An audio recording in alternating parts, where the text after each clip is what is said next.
genade, barmhartigheid en vrede word ryklik geskenk van God, ons Vader en ons Here Jesus Christus, deur die kragtige werking van die Heilige Gees. Amen. Romeine 5 verse 18 tot 21.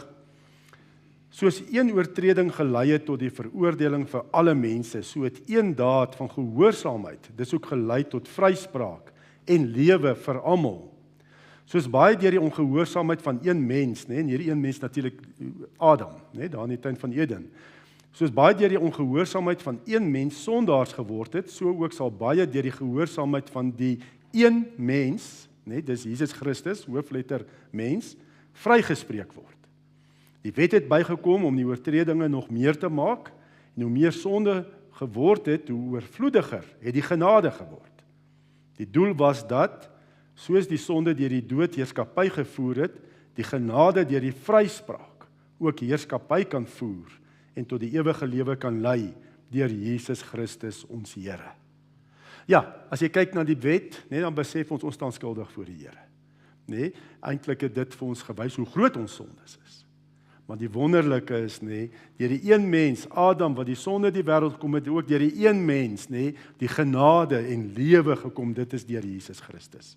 En as ons aan hom glo en hom vashou, dan kan ons met ons sondes na die Here toe gaan. En die Here vergewe ons. Skriflesing kom uit Matteus 6, vers 5 tot 15. Ons het laas Sondag ook na hierdie gedeelte gekyk. Wil hierdie gedeelte 'n bietjie meer van toepassing maak vanoggend op verhoudings tussen mekaar en veral in die huwelik. Matteus 6 vanaf vers 5 tot 15.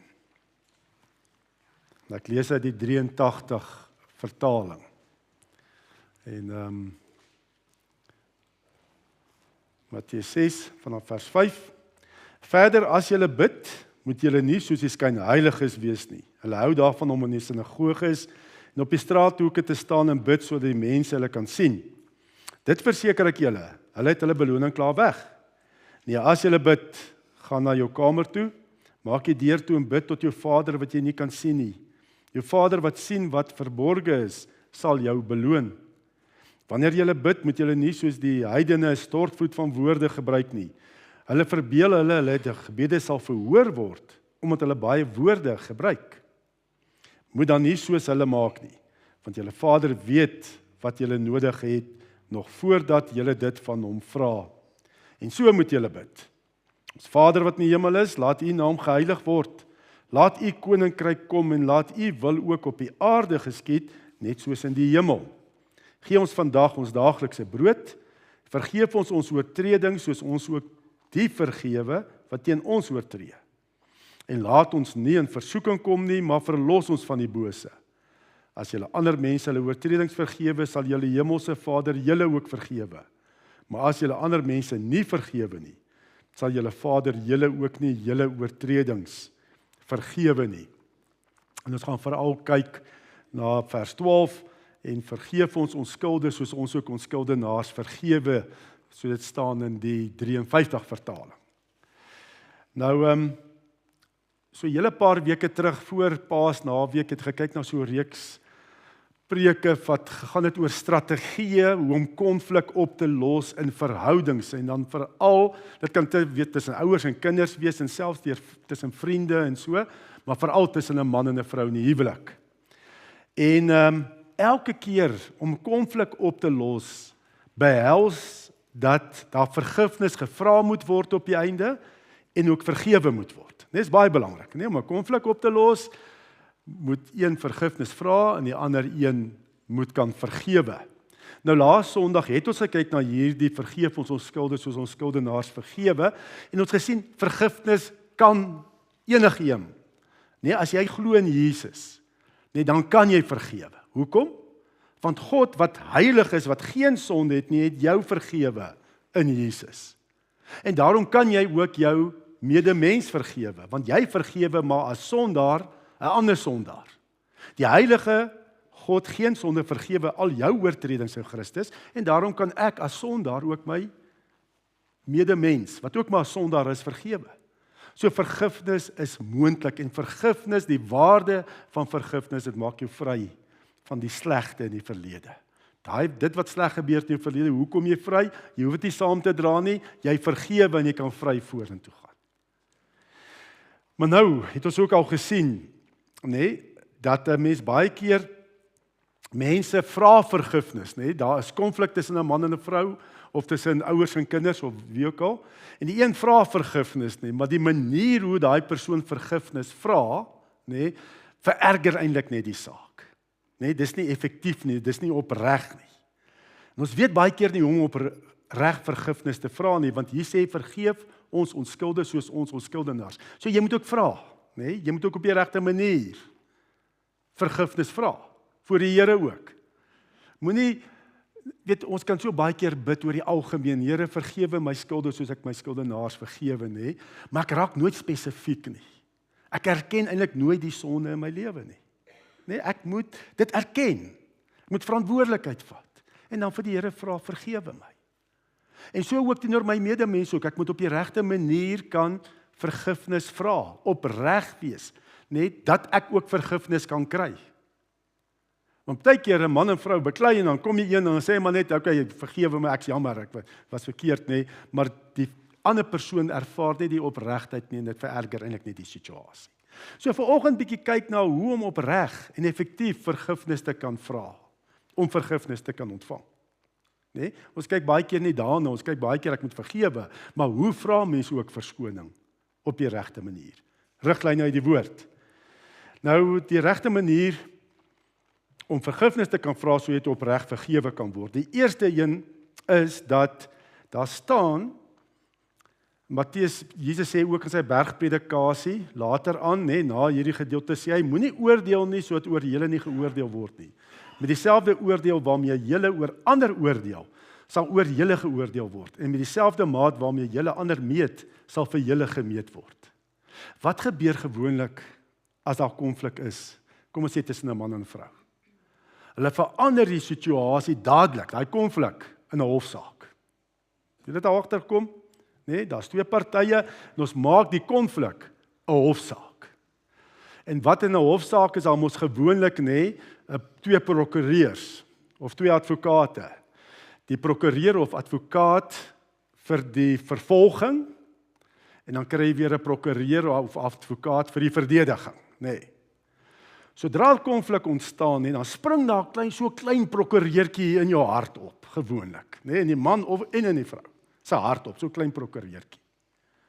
Die een val aan, hy is die, wat is dit in Engels? Prosecutor, lawyer, die prosecuting lawyer. En die ander is defending lawyer. Dis wat gewoonlik gebeur. En dis gewoonlik die vrou wat voel sy word nie waardeer, is ongeliefd en daai prokureur vir die vervolging spring nou op. En dan spring daar prokureur en die man op vir die verdediging, en hy voel hy word onregverdig gekritiseer en beskuldig. En om werklik te kan vra op die einde vergifnis, moet jy daai prokureur fire in jou hart. Moet hom afdank. Anders te gaan dan nie versoening kan kom nie. Anders te bly dit 'n hofsaak. En mens wil gewoonlik mos nou reg wees, maar ek wil vir jou vra in 'n huwelik, wil jy reg wees of wil jy gelukkig wees? Daar's 'n groot verskil. Nou, kom ons kyk bietjie na so 'n hofsaak, daar gebeur iets, en dan die prokureurs, wat doen prokureurs gewoonlik? Hulle maak bewyse bymekaar om die konflik te wen. En dis wat man en vrou doen as daar konflik is in hierdie hofsaak. Hulle maak gewoonlik bewyse bymekaar om te sê ek is reg en jy is verkeerd, om te wen. En die vrou maak 'n lys gewoonlik bymekaar om te wys wat haar man alles doen, wat haar ongeliefd en ongewaardeerd laat voel. Sy maak dis die vervolging, die prokureur vir vervolging, en die man maak bewyse bymekaar en getuienisse bymekaar dat die vrou eintlik irrasioneel is, vir sy verdediging. Daar's geen gronde nie, sy het onbenullige saak aanhange gemaak. Die vrou maak bewyse bymekaar om te wys sonder enige twyfel dat jy skuldig, soos in 'n hofsaak. Maar daarom is dit noodsaaklik om dadelik daai prokureurtjies in ons harte af te dank. Nee, te fire, soos hulle sê in Engels. Kom ons vat 'n voorbeeld. Ons vat die voorbeeld, gestel Piet, nee, hier is nie 'n Piet hier nie, hier is 'n Pieter, maar dit is nie hy nie, Pieter. Ek kan sê, daar's Piet, nee, die man, en Susan is nie, hierso nie, soos nie sy nie, is 'n ander Susan, nee. Piet en Susan, nee, Piet werk laat, en hy kom laat by die huis, nee. En sy vrou het ete die hele middag voorberei om hom te bederf met hierdie ete, en toe hy in die huis instap, is die ete koud, maar sy is warm om die kraag. Nee, daar's groot moeilikheid. En sy sê vir hom dadelik, nee, daai prokureur spring in haar hart op, nee, vir die vervolging, en sê, waarom het jy laat? Hoekom is jy laat? En hoekom het jy my nie laat weet, jy gaan laat wees nie? Nee, dit is die vervolgende prokureur wat opspring. En natuurlik, Piet voel onregverdig beskuldig en daar spring ook in sy hart dadelik op 'n prokureur vir die verdediging. En hy gee 'n verduideliking hoekom hy laat is, nee. Is net toe hy alles opgepak het, net voor huis toe gaan tyd, toe hy alles oppak, toe bel die maatskappy se grootste kliënt en hulle soek sekere dokumentasie en hy moes dit toe soek en hy lank gevat om dit te kry, om alles vir hulle te stuur, om iets nie te mis nie. En wat toe nou nog verder gebeur het, net toe hy nou uiteindelik op die pad is, nee, en hy ry terug huis toe, is die verkeer baie meer druk, want hy het nou later by die werk vertrek. En dan moes hy nog brandstof ingooi. En dit is alles die rede hoekom hy laat is, nee, hy het sy bewyse wat hy voorlê aan sy vrou. Hoekom het hy nie aan haar laat weet nie? Hy sê hy was so bang, hy mis iets, nee, van 'n dokument wat hy nie stuur nie, het hy dit by hom ontgaan het, en toe hy in die verkeer is, nee, moes hy so konsentreer, hy kon nie bel nie. En dis hoekom hy nie gebel het nie. En hy glo, nee, dat al die bewyse behoort haar te oortuig, en sy behoort nie meer kwaad te wees nie. Maar gebeur dit so? Uit ondervinding nee, dit gebeur nie. Jy kan al die bewyse voorlê, nee. Dit vat nie al die probleme weg nie. Nee, daai gevoel is nog steeds daar. En jy praat skielik nie meer met jou vrou wat jy dink jou liefhet nie, nee, en sy praat ook nie meer met haar man wat sy dink omgee vir haar nie, maar jy praat met twee prokureurs. Een vir die verdediging en die ander een vir die vervolging. En die gaan net aan. Die stryd gaan net aan. Op die einde, as hulle gesprek loop op 'n dooie punt, en nou Piet moet alleen sy ete opwarm, alleen eet in sy vrou se vroegkamer toe. Nee, dit is waarop dit dan eindig. Maar wat is die oplossing?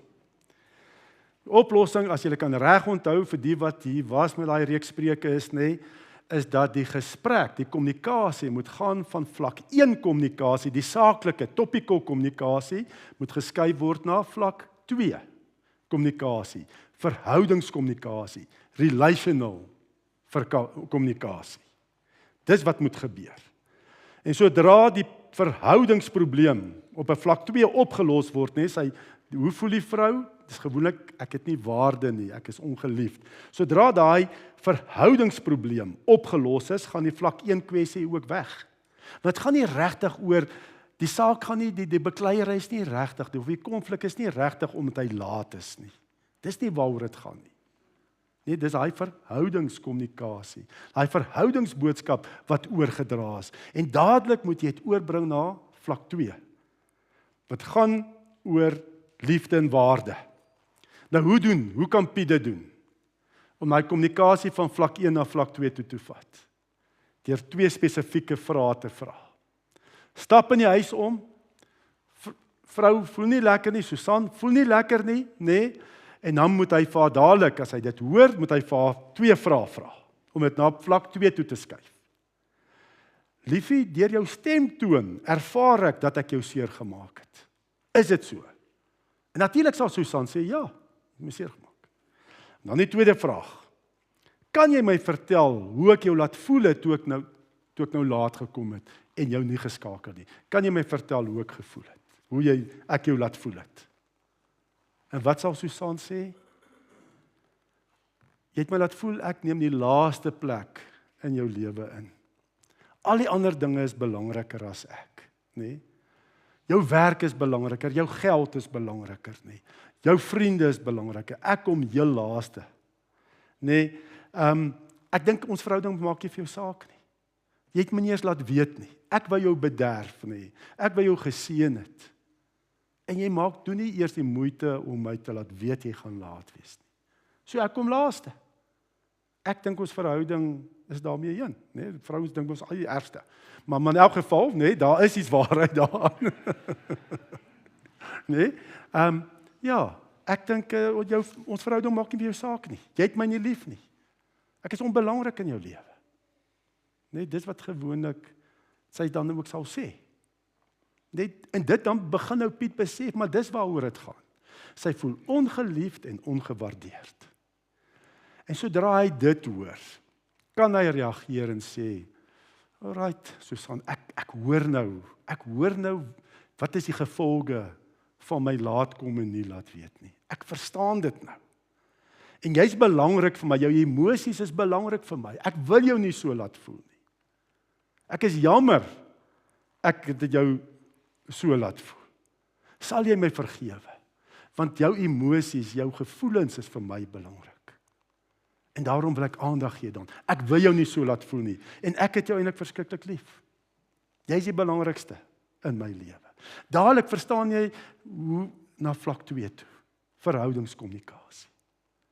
En as hy dit so 'n verantwoordelikheid vat, nê, en dat jy selfs kan bely ook. Ek was verkeerd, al was dit sonder dat jy gedink het dit is die gevolge of dit kan nie anders nie. Hy moes die kliënt se dokumente stuur, maar as hy net dit kan hoor hoe dit haar laat voel het nie, kan hy vra, sal jy my vergewe? Dat ek jou so laat voel het.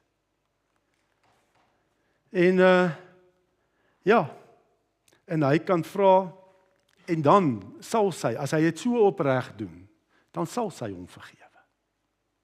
Dan sal sy. Daarom wil ek gou kyk, Jesus sê ook, Matteus 7 vers 12, alles wat julle wil hê dat die mense aan julle moet doen, moet julle ook aan hulle doen. Dis tog waarop dit neerkom in die wet en die profete. So met watter gesindheid sal jy graag wil hê, moet iemand vir jou vra verskoning maak, vir jou vra vir vergifnis. Ek dink nie jy sal wil hê iemand moet arrogant na jou toe kom en sê, sal jy my vergewe nie?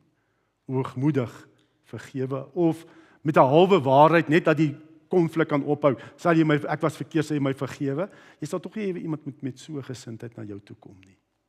Dink bietjie met watter gesindheid jy graag sal wil hê, mense vir jou moet vra, verskoning maak en vra vir vergifnis. Nee? Dat dit is die regte gesindheid waarmee jy vergifnis vra. En ek wil so 'n paar noem, so 'n paar riglyne noem van met watter gesindheid jy opreg kan vra vir verskoning, sodat jy ook vergifnis kan ontvang. Eerste een is nederigheid.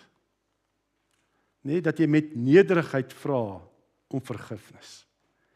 Dit beteken, jy verdedig jouself nie meer nie, en jy regverdig jouself nie meer nie. Dis nie meer daai prokureur in jou hart nie. So jy probeer jouself nie meer regverdig nie. Jy vat verantwoordelikheid, selfs al dit wat jy gedoen het, was nie opsetlik gewees nie, en dit was dalk onvermydelik. Nee, ek moes langer by die werk bly. Nee, maar jy vat verantwoordelikheid dat dit jou man of vrou seer gemaak het. Jy verdedig nie meer nie. Jy regverdig jouself nie. Dis wat nederigheid beteken. Tweede riglyn hoe jy vergifnis vra, verskoning vra is, jy moet vooraf vergifnis gee vir jou huweliksmaat, vir jou kind of vir jou ouers nie. Jy moet vooraf hulle klaar vergewe het. Nee, jy moet daai wrok wat jy het in hierdie konfliksituasie, het altyd gewoonlike wrok in jou hart, nee. Maar as jy vergifnis vra, moet jy daai wrok al gehanteer het voor die Here. En toegelaat het dat Jesus ook vir jou lewensmaat, nee, jou huweliksmaat se sonde gesterf het. En dat jy vergewe het. Vooraf het jy vergewe. Jesus Christus betaal vir die ander persoon se sonde. En daarom kan ek vergewe. So moenie probeer vergifnis vra om daai ander persoon te manipuleer om dieselfde te doen nie. Daai persoonlik nou moet erken en sê ook ek is jammer nie. Nee, jy moes klaar vergewe, jy vra nou net vergifnis met 'n opregte hart. Jy moes vooraf dat Jesus klaar betaal het vir die ander persoon, vir jou huweliksmaat se sonde. Efesiërs 4 vers 32. Wees goedgesind en hartlik teenoor mekaar en vergewe mekaar soos God julle ook in Christus vergewe het. 'n Derde riglyn is jy moet regtig verskoning vra met empatie en liefde.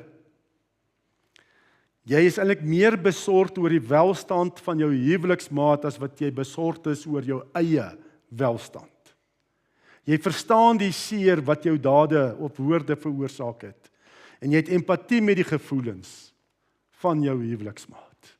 Jy verstaan dat jy het empatie. Jy erken dat jy die waardetank van jou maat gedreineer het. En die waardetank van jou maat is vir jou belangrik. En dan 'n laaste riglyn is opregtheid. Jy het geen verskuilde agendas nie. Jy erken alles wat die Here aan jou gewys het en hoe jy jou maat se waardetank gedreineer het. En jy vra opreg vergifnis. Nee, dit is daai 4 riglyne. Nederigheid, hou op verdedig, vooraf vergifnis, empatie en liefde met die ander se gevoelens, jy erken dit, en dan opregtheid. Jy het geen verskuilde agenda nie. En ek weet, dit is nie so maklik nie. In 'n konfliksituasie is dit nie so maklik nie.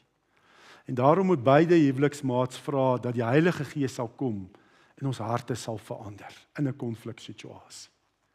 Nee, beide vra, Here kom vat daai hardheid van hart, nee, daai prokureurtjie in my hart. Heilige Gees kom vat dit weg. En gee my 'n hart van vleis, van liefde. Soos wat ons lees in Jesegiel 36 vers 26 en 27. Ek sal julle 'n nuwe hart en 'n nuwe gees gee. Ek sal die kliphart uit julle liggaam uithaal en julle hart van vleis gee. Ek sal my gees in julle gee en ek sal maak dat julle volgens my voorskrifte leef en my bepalings gehoorsaam en nakom. So belangrik te vra dat die gees in 'n konfliksituasie, baie keer moet ou maar 'n bietjie sê, time out, nee? Kom ons raak net al twee rustig. Nie om die probleem onder die mat in te vee nie, nee, time out, gaan elkeen bid, vra die Here se leiding. En dat hy daai hart van klip sal uithaal. En jou hart van vleis gee, van liefde, van omgee vir mekaar. Dit is so belangrik.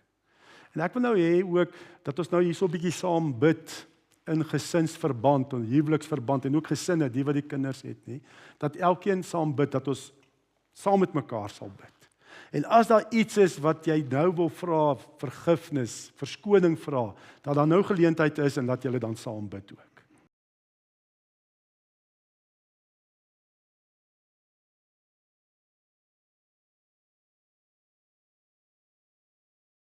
Omdat ons in die Here ons vertroue plaas, wil ons nie sonder sy seën lewe nie. En weet ook, as ons hier weggaan, God bly nie hier nie. Hy gaan saam met ons. Ons vra vir sy seën en sy teenwoordigheid. Ontvang sy seën. Die genade van ons Here Jesus Christus en die liefde van God die Vader en die gemeenskap van die Heilige Gees sal by ons elkeen wees en bly. Amen.